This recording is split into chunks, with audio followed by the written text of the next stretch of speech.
Hello, hobby friends, and welcome to today's episode of Hobby Talk. My name is David Baez, and in today's episode, we are going to dive into the world of vintage toys.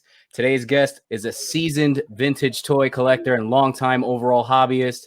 Here to share more info about this fun and popular hobby is Brandon Edmonds. Brandon, welcome to Hobby Talk, buddy. What's going on? David, how you doing, man? Having fun. That's what I'm doing. Got done farming, came to a card and hobby shop, so it doesn't get any better.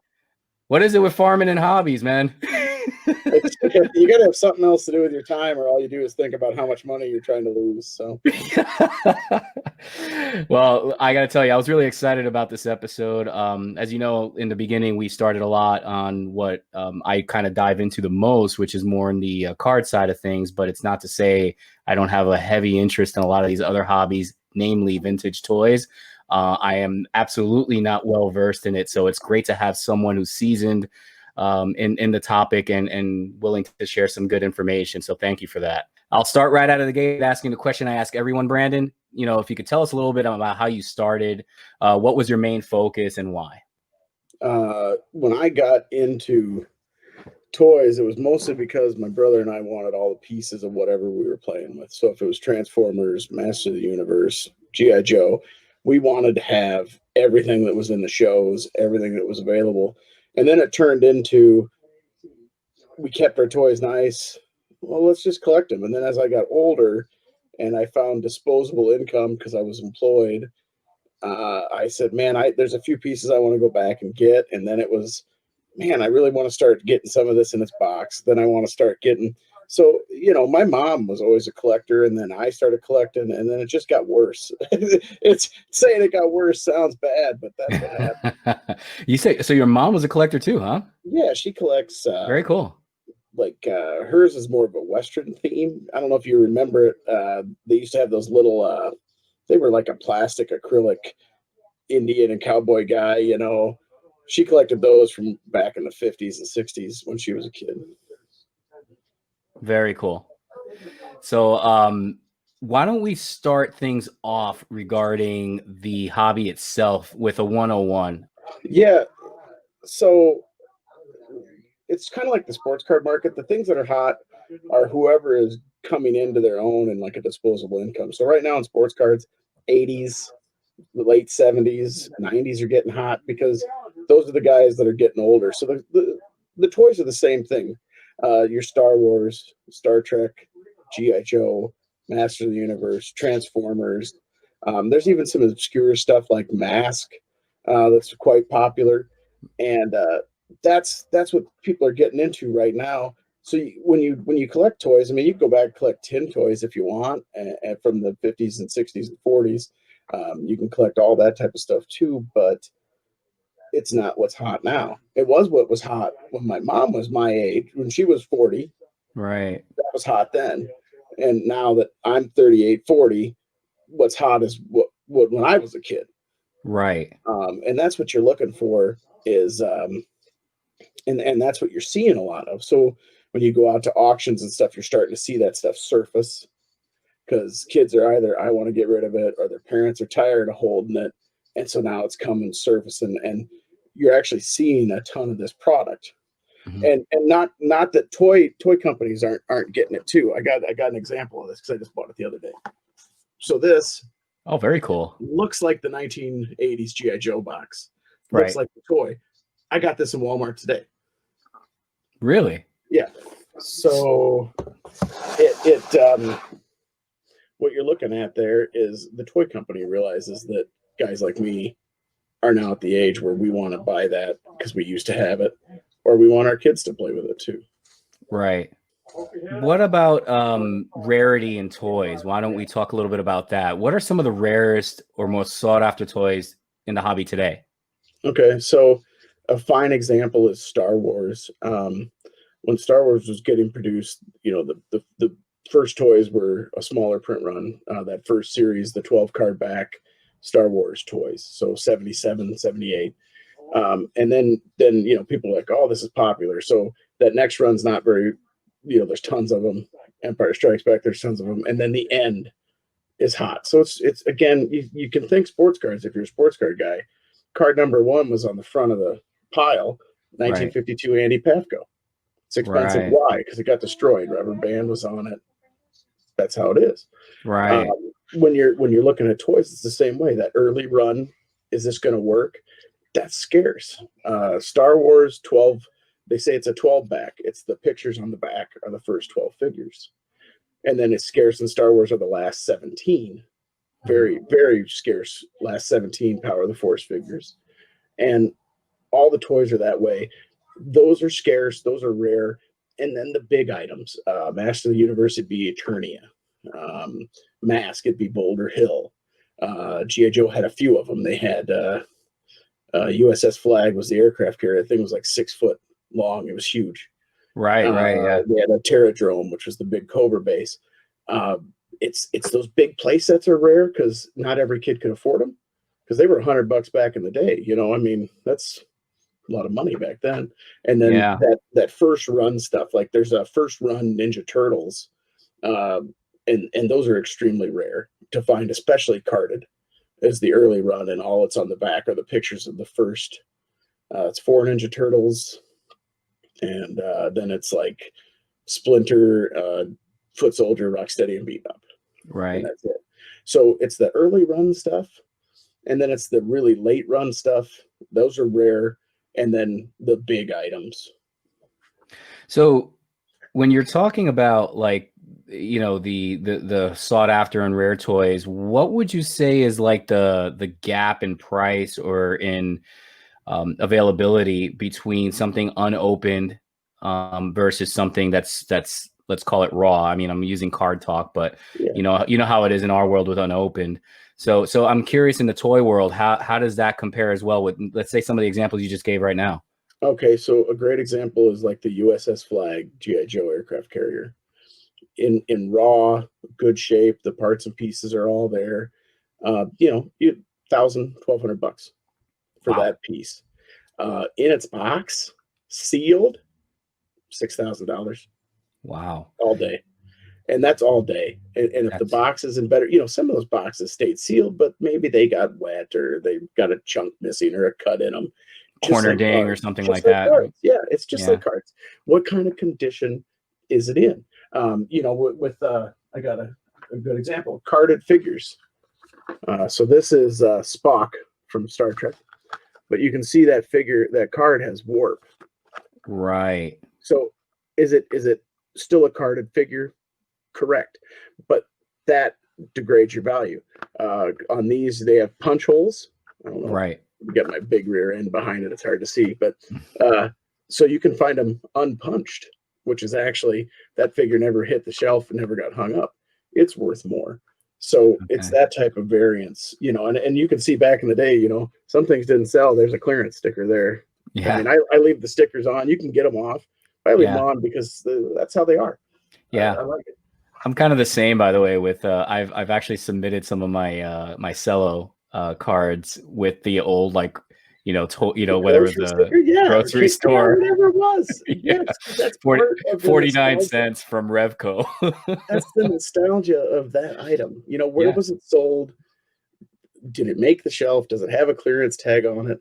To me, that means something. That's a process in the history of the product. Yeah, we think alike. I say it in all the episodes about the story behind the cards and all that. And I like to always that's the reason I keep it, is because I try to attach it to some similar example like you just mentioned earlier. So very cool.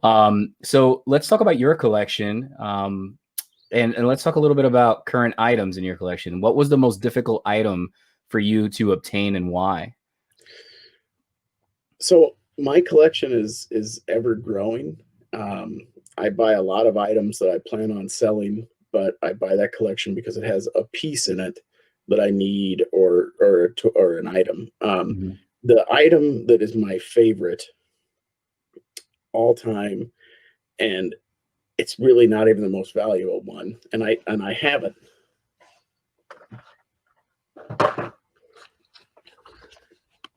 So that is a Yoda, and it's sealed. It is tape intact, as you would say. Yeah. Tape on the bottom's good, but it's a Magic 8-Ball Yoda. Ask the Jedi Master. Oh, that is really cool. So I spent a lot of time trying to find a sealed tape and tacked one. I have one out, that I can display on my shelf. Mhm. But finding it tape and tacked, sealed meant a lot to me. I'm a huge Yoda fan. I was when I was a kid. Yeah. You know, I was always a small guy. I'm not anymore, but short in stature. And Yoda was just that was my thing. So that toy means a ton to me, and I had a hellacious time getting it. Right. And when you say it's hard to get, it's a perspective deal because eBay has made everything that was rare obtainable. Right. Yeah, good point. You were talking before about we were talking about rarity, and you brought it up again now. I forgot to ask you this, so I'll ask now. What is it similar in like in the card world where you have, let's call it print runs, and as an experienced hobbyist, do you have any access to maybe even an estimate on maybe what some of these runs are on these scarcer products? You have more of was it limited? It's not so much of they made 100,000 of them or they made 20,000 of them. There are toys like that you have that knowledge of, but those big rare pieces are more sought after, less of their print run and more about their completeness. A great example, again, I have good knowledge of the product, so I'm going to go back to it, is the aircraft carrier in GI Joe. It came with a microphone, a Oh, battery wow. powered microphone, and you could talk in it, and it was like you were the air traffic controller on the aircraft carrier. That piece is the piece. Yeah. That's the item. That's like So the holy that grail. right. As we know, we all left batteries in our toys. It eats the inside pieces. Yeah. You throw that out, or the cord stretches out and it doesn't work because it was on one of those little curly cords that breaks, or somebody dropped it, or the speaker part of it quits working. And that item, that's what's rare, is because toys, just like cards, cards got the spokes, Right. so to say. So toys, it's the piece that always got lost is more Yeah. important than the print run of the item it's on. There could be a part that's worth $30 on a $200 toy, but that one part is worth $30 Yeah. because it always fell off, it always busted, it always went missing. Right. Yeah, no, that's a good point. I was just thinking a little bit about when you're talking about the raw versions of these toys, and obviously I just started kind of thinking back to some of the toys, of my youth, and you're absolutely right. I mean, it's those smaller accessories. Forgive me, I don't remember the name, but I know you'll probably recognize it. I had that transformer that was really big that actually transformed into like a big aircraft carrier, and I forget the name of it. It had a little box where the car would ramp down and the Yeah, whole nine. there's a couple of them actually. There's like Fortress Maximus was the huge one, and Yeah, that thing was like 2 feet tall, and it yeah. was No, this monstrous. this sucker was big, the one I had, and I had that and I could only imagine that's probably worth. I don't even want to know what it's worth, but I'll bet you it has a value to it. When you get into Transformers, Fortress Maximus it's the piece. Well, don't tell me that, man. I'm gonna go back to my father's house and start digging through the boxes. Transformers were really cool because back in the day everything was still plastic, but Transformers were metal. The original Generation One were metal. Optimus Prime was a metal toy. Yeah, It had yeah. plastic pieces, but his cavity was metal. Yeah, and you know what? You just brought back something else. So a little nostalgia going on in this episode. I did have that I had that piece, and I remember that it started rusting out on me because I would play in my backyard or Yeah, whatever with my Sandbox friends. Man or Back in the Yeah. Dirt. Yeah, Yeah, and then it just started, rusting out. So eventually we threw it out because it got nasty, after a while because it was in part metal. So yeah. Yeah. yeah, so I guess there is a parallel, right, to the card world in that, and even comics and other stuff like that, and that the rarity is not even so much in the production, Brandon, but in the fact that at the time when people were using it, people weren't thinking about the value of it. So it's insanely scarce now that we're in the middle, in the peak It years of is. our life. We can't find it even if we wanted it. Well, it's that the easiest one in sports cards to relate anything to about is that card rare? Why is it worth so much? Is again 1952 Andy Pafko. Right. Why is it worth so much? It's Andy Pavko. Well, it's Yeah. worth so much because it's card number 1. Yeah. It was on the front of the stack.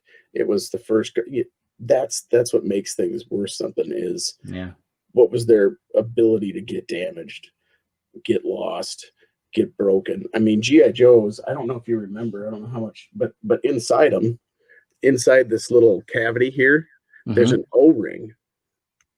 It's a little O-ring, and it'll wear out, and it'll break, and then you got a set of legs, and you got a butt and a top dude, and then there's a tiny little screw in there, and that son of a gun will rust. Yeah. But in order to fix it, you got to take that stupid screw out. That's right. So you can repair toys, and they can be the same thing, but it's hard. And with Yeah. toys, you played with them, so you get paint chips, just like cards. You get corner wear, you Yeah. get edge wear on the knuckles of the toy guys. You might lose a thumb because somebody put the wrong gun in his hand. Yeah. All things you look at when you're buying a toy. Yeah. No, that's a very good point. That's I'm going to segue into a question I have for you. That's the perfect segue here.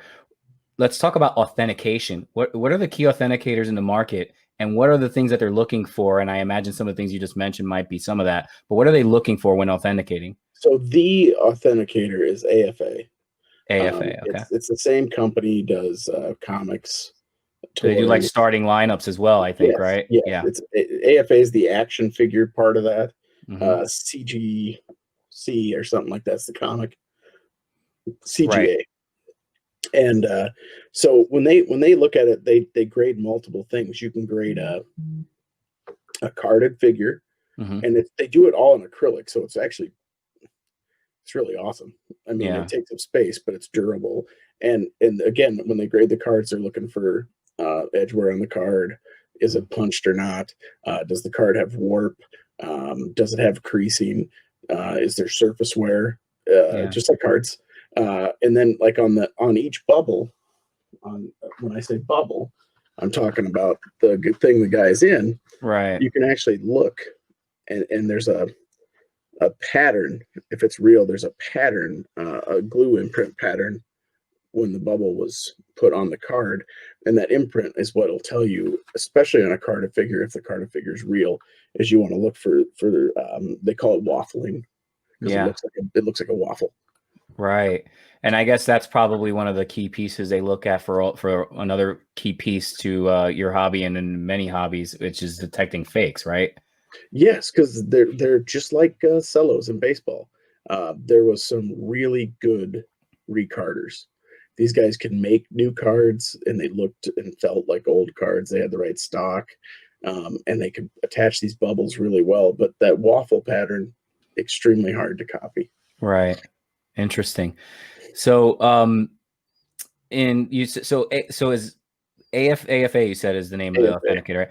So are they the lone wolf right now, or are there others, but just they don't have that reputation that AFA does? There's some options, Okay. but it's kind of like baseball cards used to be, where Hmm. it was PSA. Yeah. Originally it was PSA. SGC existed, BGS existed. Right. It was PSA though. Let's be Understood. honest. That's what people went for. This is the same thing. If you want it graded Hmm. and you want it to be respected, you want it AFA. You wanted AFA. Okay, good to know. So what about in terms of, going back to your collection, Brandon? What's like that one item that you still haven't been able to find that ranks really high in your list? I imagine if I asked you this 6 months ago, it might have been that Yoda, but what about now, current day? It's Eternia for Masters of the Universe. Okay. It was All right, the guys, if you're listening, let's help Brandon out here. I have Castle Grayskull, Snake Mountain. I have the Horde Cave. I have darn near every vehicle. I have almost every guy. But Eternia, and now I can go on eBay and I can buy it, but I would rather find one. There's something about finding in Yeah. the wild, when you go and like, yeah, you're going through their collection, you're like, wait a Yeah. second, this is a piece of something. Where's the rest of it? And Yeah. I've done that a lot of times buying stuff where I get into a collection because I found one piece in one box and I know what that piece goes to. So the Yeah. rest of that item has to be there somewhere. Yeah. Well, I'm glad you mentioned find. I have to ask you, Brandon. Can you share maybe like one of the coolest, toy finds that you've had, and what made it so cool? Yes. So this was in my first marriage. We were cleaning out a relative's house. These people were like hoarders, and they had hoarded all this Barbie stuff, which meant nothing to me. I'm a guy. I don't care about Barbie. I don't need Barbie. Barbie, I didn't play with it. Nothing. So we're cleaning out all this Barbie stuff, and I'm thinking, man, what am I doing? I just got done cleaning it upstairs, and it's like an episode of Hoarders. Okay, I mean, it's Barbie edition. it's dicey, Yeah. and I'm thinking this is not for me. I came over here hoping to find something, and I get it, and I got a couple pieces that I pulled out of that. I Oh, don't really? have them all. Very Yeah, I cool. don't have them all, but so I found a remote control R2D2 sealed in its box. These What? people bought clearance items. So Yeah. this thing's from I think it's Empire Strikes Back. I'd have to look. So it's early 80s. And it's in the file. But I found that and I thought, what's going on here? So I keep digging. There was two other Star Wars characters and then a Amigo Superman from 1977, all on their cards still. So the two Star Wars guys I find, R2 and C3PO, Wow. Empire Strikes Back, on their cards. And That's so cool. so are they the most valuable thing in existence? No. Are Yeah. they the best condition? No. I mean, you can see this dude's bubble is bent. Yeah. Yeah. But the But it's a reason it's so find, right? cool is I'm in a house full of Barbies, and there is nothing there I care about. But Yeah. buried in the back corner is 3 Star Wars items and a superhero item. And it's like, made my Diamond in the day. rough. I'll carry the rest of this crap out of here for you now. Yeah. I mean, it's the little things. Yeah. I enjoy finding stuff in the wild, especially when you don't think you're going to find it. Yeah. Yeah, that's really cool, man. And that is, I mean, I don't even know honestly the values of it, but to find an old edition, in its original packaging Star Wars, I mean that's just cool in and of itself, regardless of condition and value. So awesome. Brendan, let me ask you this. This is another common question I ask is what's your current take on the vintage toy hobby in 2020, asterisk of COVID, and how that potentially has impacted the hobby? Are you seeing higher demand, the same? Is it slower? What's going on? I would say so. Here in the store, I sell cards, comics, and toys. And I would say each one has shifted into a higher level since COVID. Um, and I don't know if it's people have more time at home or if they are just having time to reminisce about stuff or what it was. But you've seen the drive for these toys go in an upward direction. Uh, the nice thing about these toys that I'm talking about that came out in the 80s, they have connections to comics. They Right. have connections to actually cards too. Star Wars had cards, G.I. Joe had cards, Yeah. Master of the Universe. I think Kurt rips those. Yeah. Uh, they're so interconnected that a guy can say, I'm going to collect toys. Okay, collect toys. Or I'm going to collect Masters of the Universe. Well, now he collects toys, cards, comics. So it's such an intertwined deal that when one moves, the whole thing moves. I had a chance here in Spencer, Iowa, to buy aircraft carrier 4 years ago Okay. from GI Joe, and I made what then was a fairly strong offer of $750. And now, because it had its box, it wasn't sealed, but it had its box, it had all its pieces. Right. But now that offers a choke, Yeah. and it's been 4 years. Between COVID and the fact that we're kind of in our peak years, I think that, I mean, let's call it the free time, probably factored into us looking, more into not just the hobbies that we were already kind of dipping our toe in the water in or involved in, but we kind of went next level in it. But we also started looking at these other hobbies that we always had an interest in, but didn't have the time. So I think you add all that into the mix, and I think you have an overall broader base in hobbies than ever before. Well, you gotta do something to keep your mind free, to keep yourself busy. And when you're stuck at home for, well, here it was 6 weeks, Yeah. what did you do? Well, a lot of guys got on eBay, got on websites, got on Facebook pages, and Did they you started. did some of the rips with you guys, right? Yeah, I mean, Yeah. it just really it's a nostalgia thing, and once Yeah. it starts, it kind of brings back that kid feel in you. You know what I mean? You Yeah. feel Yeah. you feel like a youngster, even though we're all old and broken. Yeah, look, even in this conversation, I mean, my mind's just racing about my old toys. I'm like, where are they? Whoa, I gotta go back and grab them. I might have something that's worth something. I There's just, stuff out there. yeah, yeah, It's just like I tell everybody in town with cards. I said the stuff we've seen come in the store, I never would have known was in town had I yeah, not had a shop. yeah. Good point. Great stuff, Brandon. So let's wrap things up, buddy, with a couple questions I ask everyone at the end, putting you in the penalty box here, and get you thinking outside the box. So first question is, if you had to give up your entire collection of vintage toys except for one item, what would it be and why? I'd keep my Yoda. It's funny as I ask it, I'm like, man, it's got to be that Yoda he just showed. It's like the cheesiest thing I own, but and it's really not expensive, but Yeah. that's Now, my how do you? favorite character. Star Wars is it's what started my toy collection. It's got to be that. I'd sell everything if I had to before I got rid of that. Very cool. Now, have you ever asked that Yoda a very important life question and it's given you the correct answer? Man, his guidance is weak.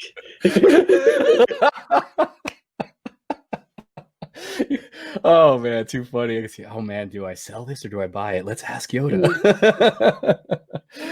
Oh, too He's always tried to steer me about as wrong as the Magic 8 Ball did.